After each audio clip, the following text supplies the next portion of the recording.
قرآن مجید فرقان حمید کی سورہ توبہ میں سے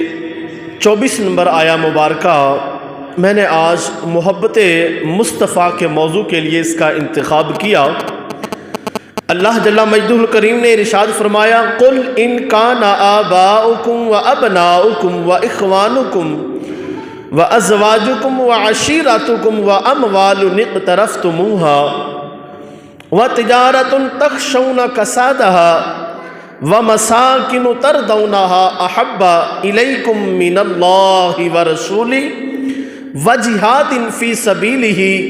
فَتَرَبَّصُوا حَتَّى يَأْتِيَ اللَّهُ بِأَمْرِهِ وَاللَّهُ لَا يَهْدِي الْقَوْمَ الْفَاسِقِينَ۔ اللہ رب العزت نے اپنی لا ریب بے عیب کتاب میں یوں ارشاد فرمایا، اے حبیب آپ فرما دیجیے